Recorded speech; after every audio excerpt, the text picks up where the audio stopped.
Hey tout le monde, c'est encore moi, me voilà de retour pour une nouvelle vidéo de tenue. Je ne pouvais pas fêter le nouvel an sans faire de kimono à mon Keito, c'était absolument impossible. Donc cette fois-ci j'ai acheté du tissu à motif japonais, du tissu beige aussi pour faire le hobby. J'ai également trouvé de la corde, des pompons et mes perles. J'ai repris mon matériel à couture comme d'habitude et on est parti pour faire un kimono cette fois-ci. Première étape, vérifier que j'avais assez de tissu. Comme il était en carré, je ne savais pas s'il y en avait assez pour faire toute la tenue. Donc là, j'essaye de prendre les mesures et de me dire « Allez, cette fois-ci, je coupe directement dans le tissu. De toute façon, on a de la marge, le tissu est grand. » Donc je vais faire 2 pans pour l'avant. Je vais faire un seul grand pan pour le dos à l'arrière. Donc c'est ce que je découpe en deuxième. Et ensuite, je découperai un petit peu plus tard les manches. Cette fois-ci, vous allez pouvoir le voir, je suis beaucoup plus à l'aise, je coupe directement sur le tissu, je sais qu'il faut de la place pour les bras, je sais qu'il faut de la place pour le cou. Je recoupe aussi directement et je prévois de faire des rebords pour le bas du kimono. Je prends la deuxième pièce et je redécoupe sur la première, comme ça, elles ont une symétrie, ce qui n'était pas le cas pour la veste de Noël, on s'en rappelle. Je ressors également nos amis les épingles, qui cette fois-ci m'ont bien servi. Je crois que j'ai appris à les utiliser et à les mettre dans du tissu. Donc ça m'a permis de fermer l'ouverture comme je voulais pour vérifier la taille du tissu du dos. J'ai recoupé un petit peu le tissu et j'ai directement recoupé pareil pour mettre les manches et le bas du tissu également. Avec mes épingles, j'ai pu fermer un côté pour l'essayer à Keito, voir si les mesures étaient les bonnes. Donc le tissu tombait bien, c'était aucun souci. J'ai essayé de regarder au-dessus pour les épaules car le kimono n'était pas fermé. Je me suis dit que je ferais un col plus tard pour pouvoir l'ajouter. Vous allez voir, le rendu est top.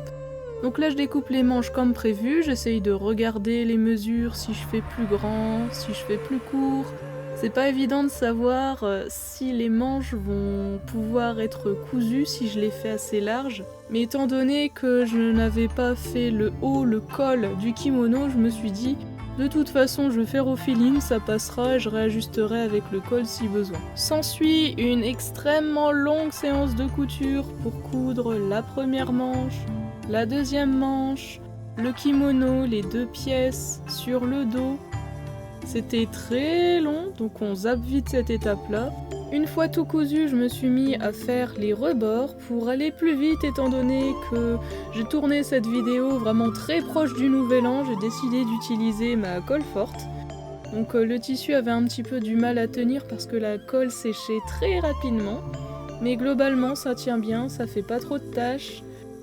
Donc j'ai décidé de garder cette méthode même par la suite pour faire les rebords des manches.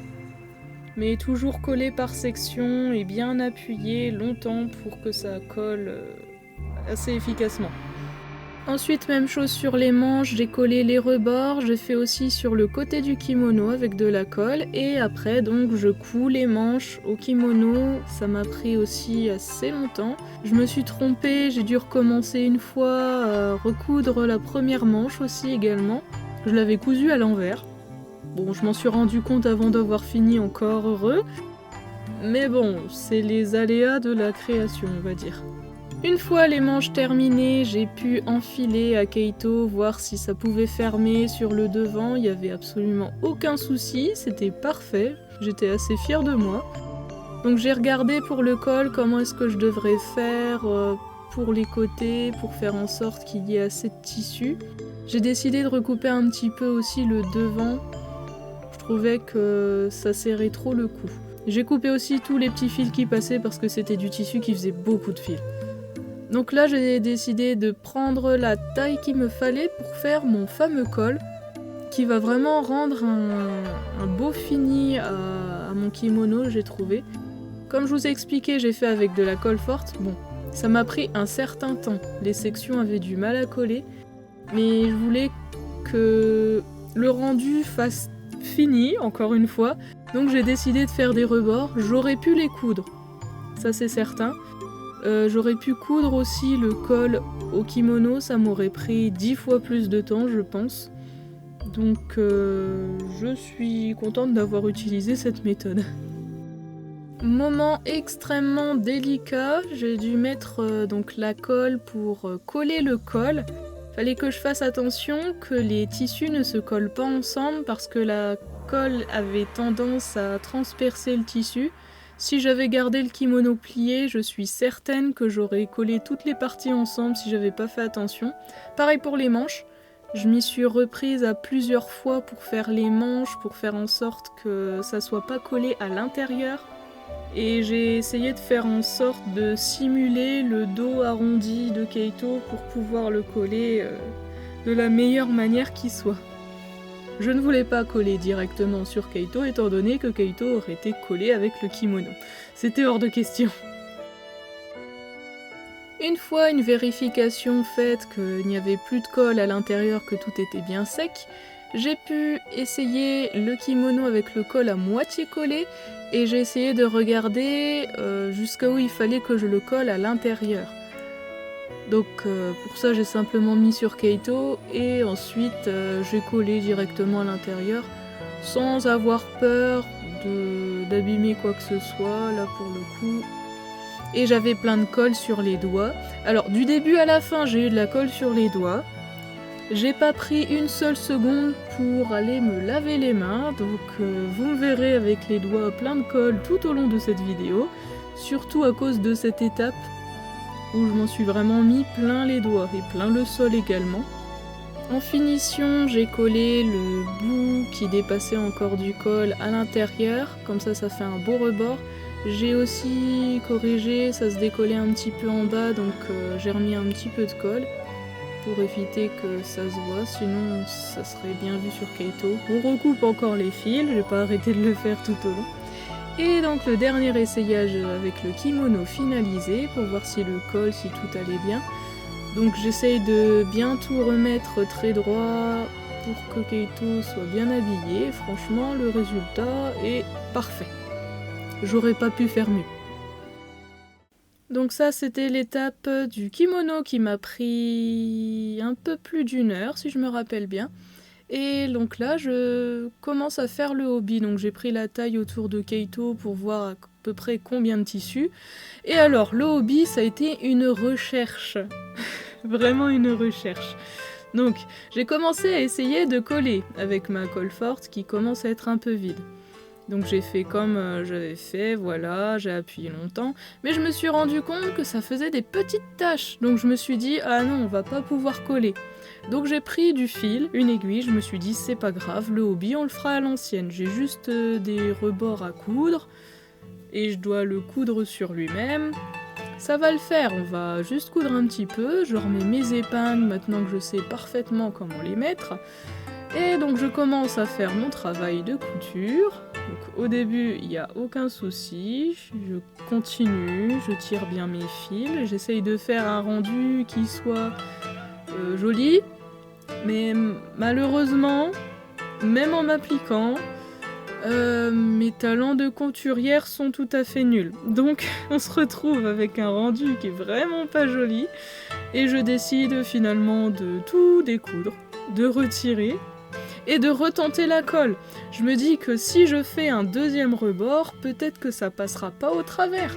Donc je réessaye la colle, j'essaye de l'étaler un maximum pour faire le moins de taches possible. Donc j'étale bien, voilà, tout ça. Je fais toute la ligne, et ensuite je regarde le résultat. Il y a encore plus de taches que tout à l'heure.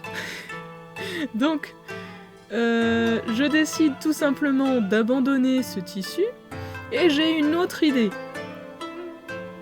Donc mon autre idée c'est de reprendre un bout de tissu et de coudre les parties ensemble et ensuite de retourner mon tissu pour qu'on ne voit absolument aucune couture. Donc finalement ça a été la solution finale. Ça va me prendre très longtemps de coudre, surtout que j'arrêtais pas de perdre mon fil, j'avais plus de fil blanc, il a fallu que j'aille en chercher. Et ça ne tenait pas, enfin je sais pas ce que j'ai fait à ce moment, mais rien n'allait. Donc c'est pas grave, au final j'ai réussi à faire ce que j'ai voulu faire, Une fois m'être trompée et avoir oublié que je devais retourner ce truc, après avoir décousu, j'ai enfin retourné ce truc, parce que je l'appelle ce truc parce qu'il est vraiment pas très joli, mais franchement si on le regarde de loin, ça passe. Donc j'ai retourné cette chose, j'ai fini de coudre donc les deux bouts ensemble, et j'ai pu l'essayer à Keito. Niveau rendu, franchement je trouve que c'était pas mal. Alors j'ai pas eu de mal à le mettre, sauf que le hobby était un petit peu trop long. Je me suis dit c'est pas un souci parce que justement je mettais une corde autour. Donc j'avais plusieurs choix, soit la corde jaune, soit la verte, soit la rouge. Donc j'ai essayé la jaune et la verte à côté plusieurs fois pour enfin me décider de prendre la jaune. Je pense que c'était celle qui allait le mieux avec le hobby. J'avais peur que la couleur du jaune se fonde un peu trop dans le hobby, que ça ne ressorte pas trop, mais comme les couleurs sont bien saturées, ça rend bien. J'ai choisi quelques perles aussi pour décorer la petite corde. Donc pareil, j'ai mis des perles l'une à côté de l'autre, j'ai essayé de faire des associations de couleurs. Je fais des petits nœuds à la corde pour faire en sorte que les perles ne se sauvent pas. Très important, si vous voulez faire quelque chose du genre, mettre des perles sur un fil, je sais que ça peut paraître évident, mais vérifiez bien si les perles passent dans le fil, parce que moi j'ai uniquement ces perles-là qui passent dans ce fil-là. Sinon, toutes les autres, j'arrive pas à les passer dans ce fil qui est beaucoup trop gros. Et c'est quand même assez dommage. Donc je fais un petit nœud, je coupe le fil, je réajuste le hobby pour faire en sorte qu'il n'y ait pas de plis et on se retrouve pour le résultat. Et voici le résultat final donc de cette tenue du Nouvel An. Franchement, je suis assez contente du rendu. J'ai quand même fait ça assez rapidement, j'avais pas beaucoup de temps, mais dans ma tête c'était assez clair, donc ça s'est bien passé. J'ai replié une fois supplémentaire derrière le dos le hobby, qui était un petit peu trop grand. Ça tient bien avec la corde, donc je vous le conseille si vous voulez faire un kimono. Et pour les curieux, j'ai trouvé le tissu à motif japonais à Cultura. Je fais de la pub gratuite. Voilà, c'est tout pour cette vidéo. Merci beaucoup de l'avoir regardée, j'espère qu'elle vous aura plu. Je vous souhaite un bon nouvel an et je peux la refaire une deuxième fois à l'année prochaine. Bye!